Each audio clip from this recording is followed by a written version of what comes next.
G'day, I'm Tim Thompson. This week I'm setting up a professional trellis system for my kitchen garden tomatoes that's going to lower disease pressure, increase my yield and get rid of expensive and pest harbouring consumables like stakes. I hope you find this useful. If you like this sort of thing, please don't forget, hit the subscribe button, give it a thumbs up, and there's plenty more content like this on timthompson.ag. Let's get into it, building a professional tomato trellis with stuff you can buy at the hardware store.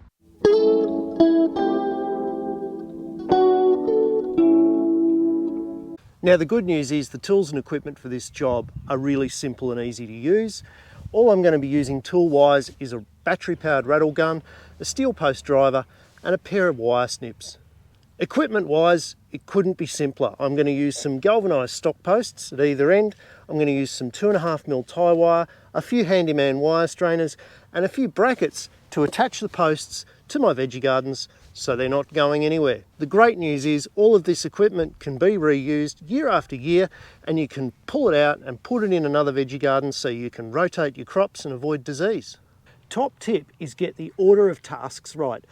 Don't do what a lot of people do and plant the tomatoes first and then build the trellis around them. Do it in the opposite order. Build your structure first. Put these guys in the ground last. You won't trip over them, you won't break them. They'll be in exactly the right place and you'll be able to get water on them as soon as you've planted them. So first up, I'm going to be putting my stock posts in the ground, and I'm going to be putting them right where my irrigation system is, so that when I connect up the irrigation, there's not an awkward gap. And that'll also line up my row in the veggie garden as long as I got my irrigation right when I first set it up. Now for this job, I'm using a post driver. I know some people use hammers with these stock posts, but I much prefer post drivers. They're not only safer and quicker, but they also stop any damage to the top of the post so you can reuse it. And I've just hit that into the first red guide mark on the stock post so that when I'm finished, all my posts will be the same height.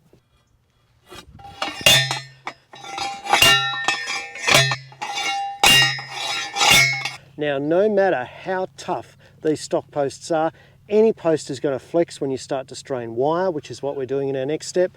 So we're using some brackets to tie them off to the frame of the veggie garden and provide a little bit of extra strain strength. If anything, I think this has just made the veggie garden a bit stronger. That's not going anywhere. Now ideally I could have used a taller stock post to begin with. I just happen to have standard fencing height stock posts that I was working with. So what I'm doing to overcome the lack of height is I'm putting on some of these Pickaxe extensions from Wireman. I'll just wire them into position. I can have tomatoes up to 6 feet tall with this trellis system. Next up, I'm just going to use this tie wire as a simple cordon wire. I'm just going to go through the hole, around the post, and simply and easily twitch the wire off. There are better knots that you can use, and certainly if you have a look at the link in the description above, there's a far superior end knot, but for the domestic nature of this task, that'll do.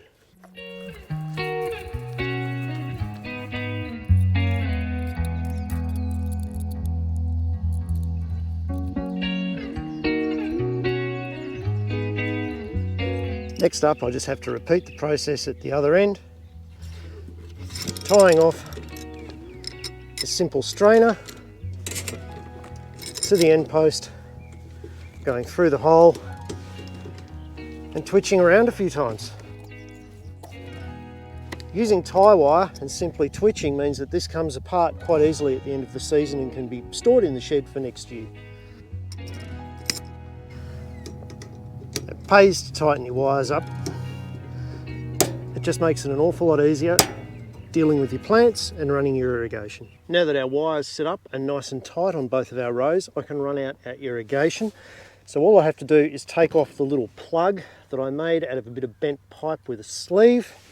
Then I slip on a little steel clip, fantastic little devices, and make it nice and tight. Now these little steel clips are a lot more expensive than the plastic ones, but I am actually going to be putting pressure on this join, so I need all the strength I can get. Next up, we attach the irrigation pipe to the wire I like to use these little jiffy clips. There are lots of different devices on the market, but these are simple, reusable, and I've never known one to come off. All they are is a bit of black poly pipe that's been cut with a spiral cut. Like, how easy is that? It's always the simple things that work the best, isn't it?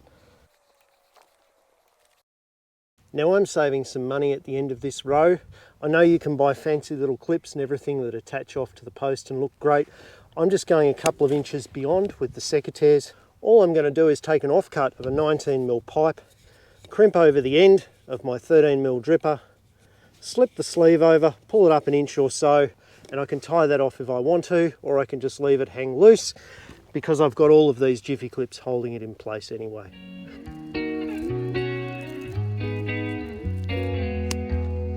Last but not least, tie off your top wires exactly the same as you did the bottom, and now we're ready to plant our tomatoes, which is what we came here for.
As soon as the tomatoes were in the ground, I got the water straight onto them, and then I adjusted the jiffy clips so that there was a jiffy clip above every plant.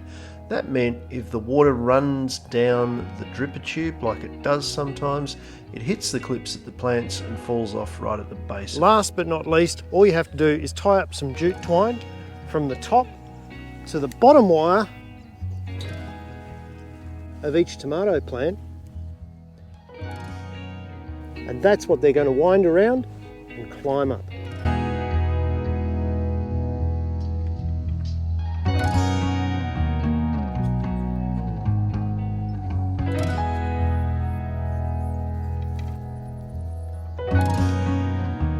So there you go, guys, a tomato trellis that is modelled on what the professionals do in agriculture. And I know some people are probably still a fan of stakes, but for my mind, they're just a harbour for pests and diseases, and they're expensive to replace. This system here, the only ongoing cost is string, and it's fully transportable, 10 minutes with a rattle gun, and you can move this from bed to bed, and you can rotate your crops. I know there's also a debate around whether you should have your tomatoes bushy or trimmed. I think the advantage is with the trimmed tomatoes, where you pinch out the laterals and grow them straight up. Not only can you fit more tomatoes in a row and more tomatoes therefore per square metre, which should increase your yield, but you're also reducing the amount of shading on the fruit, which is going to lower your pest and disease pressure, and it's going to make the fruit easier to pick, maintain and access. Avoid at all costs any systems where you have to tie string around the base of the tomato.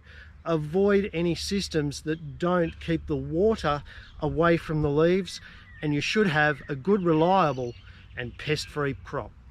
Guys, if you like this video, please hit the subscribe button, give it a thumbs up, and there's plenty more content on timthompson.ag. I'll see you next week.